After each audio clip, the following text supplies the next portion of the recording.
राम राम सभी साथियों को।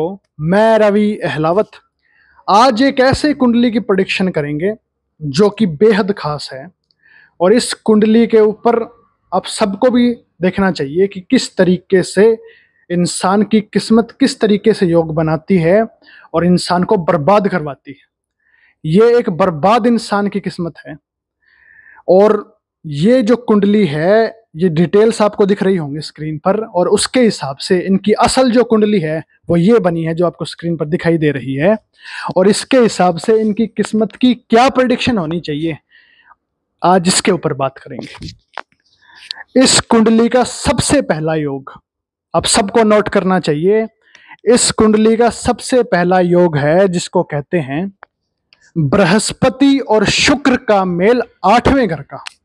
बृहस्पति और शुक्र का मेल जब भी 8वें घर के अंदर हो और इसमें बृहस्पति खराब हो तो ये महाबर्बादी का योग है। इस योग में कहा जाता है कि ऐसा इंसान गरीब आदमी, कमाई के मामले में जीरो और मुर्दा रूह का मालिक, यानी कि जिंदा होते हुए भी मुर्दा होगा और गरीब आदमी होगा। ये बृहस्पति शुक्र के मेल में जब 8वें घर में हो और बृहस्पति खराब हो तब की बात होती है। तो इस इंसान की कुंडली में यही योग है।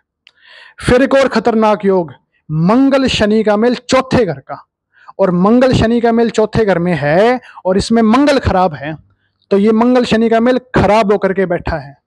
अब इसमें कहा जाता है कि इंसान को गुस्सा चढ़ाएगा, चिड़चिड़ापन देगा, इंसान के पेट में दिक्कत होगी, आंख में दिक्कत होगी, इंसान के औलाद की पैदाइश में दिक्कत होगी, लड़कियों के टोकरे भर देगा लेकिन लड़का पैदा नहीं होने देगा। और इसके बाद एक और खास दिक्कत, इंसान के रोजगार में दिक्कत होगी, रोजगार में विरोध का सामना करना पड़ेगा, कठोर विरोध का, लेकिन फिर हार जाएगा उनसे, दुश्मनों से। ये भी इस इंसान की कुंडली की प्रेडिक्शन है। इसकी मन की शांति, घर के अंदर की सुख शांति, पेट, आंख, माँ, भाई, सबके सुखों में दिक्कत है और गरीब आदमी है। ये मंगल शनि का मेल 4थे घर में जब खराब हो तब की बात होती है। इसके बाद एक और योग जिसको कहते हैं बुध 5वें घर का। ये तो बुध 5वें घर का अच्छा होकर के बैठा है, इसने इसको बचा लिया पूरा बर्बाद होने से, वरना ये पूरा बर्बाद आदमी है। बुध 5वें घर का तभी अच्छा माना जाता है जब तीसरे, 9वें, 11वें में सूर्य, चंद्र या मंगल हो। इनमें से किसी एक भी घर में तीसरे, 9वें, 11वें में बुध 5 के वक्त सूर्य, चंद्र, मंगल हो तो बुध 5वें का अच्छा माना जाता है।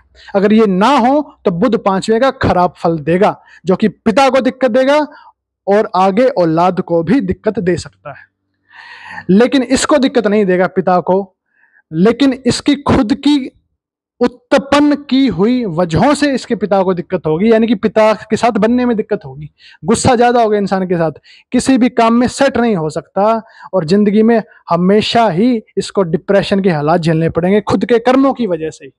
और मन स्थिर नहीं होगा, कभी ऊपर जाता होगा, कभी नीचे जाता होगा, झूले की तरह झूलता होगा इंसान। जिंदगी में बहुत खराब किस्म की कुंडली है ये। बेशक बुध 5वें का अच्छा बैठा है, इसने कहीं ना कहीं सपोर्ट किया हुआ है, लेकिन फिर भी बहुत खराब कुंडली है। अगर ये बुध भी खराब होता तो ये इंसान रोड पर आके भीख मांगता, इतनी खराब कुंडली है ये।